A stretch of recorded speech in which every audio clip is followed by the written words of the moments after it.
নমস্কার, আপনারা দেখছেন নিউজ লাইন। আরজি করের ঘটনায় এবার ইসলামপুরে পথে নামল বিজেপি। আরজি করে মহিলা ডাক্তারকে ধর্ষণ করে খুনের ঘটনায় অভিযুক্তদের ফাঁসির দাবিতে ইসলামপুরে বিজেপি পক্ষ থেকে বিক্ষোভ মিছিল করা হয়। এদিন ইসলামপুর শিবডাঙ্গি পাড়া বিজেপি দলীয় কার্যালয় থেকে এই মিছিলটি বের হয়। মিছিলটি ইসলামপুর শহর পরিক্রমা করার পরে আবার বিজেপি দলীয় কার্যালয়ে এসে সমাপ্ত করা হয়। মিছিলে উপস্থিত ছিলেন বিজেপি জেলা নেতৃত্বদের পাশাপাশি স্থানীয় নেতৃত্বরা।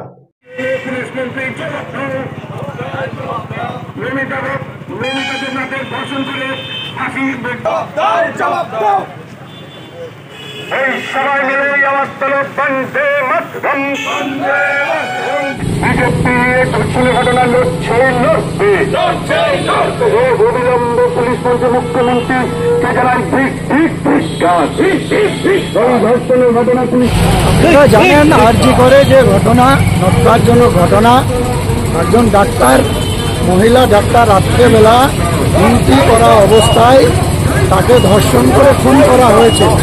যে খুন করেছে সে তৃণমূল আশ্রিত দুষ্কৃতী এবং তার ছত্রছায়ায়, তৃণমূলের ছত্রছায়ায় আরও কয়েকজন রয়েছে। এদের সবার ফাঁসির দাবিতে আমাদের আজকে বিক্ষোভ কর্মসূচি।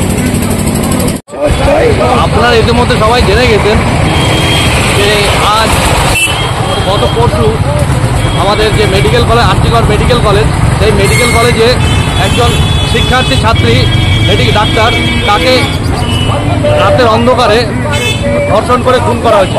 তারই প্রতিবাদে আজকের আমাদের এই বিক্ষোভ মিছিল। কোথা থেকে শুরু করছেন, কোথায় যাবে? ইসলামপুর কার্যালয় থেকে শুরু হয়েছে, ভারতীয় জনতা পার্টি ইসলামপুর কার্যালয় থেকে। আমরা এখান থেকে পুরানা বাস স্ট্যান্ড পর্যন্ত যাবো এবং সেখান থেকে ইসলামপুর থানার সামনে আমরা অবস্থান বিক্ষোভ।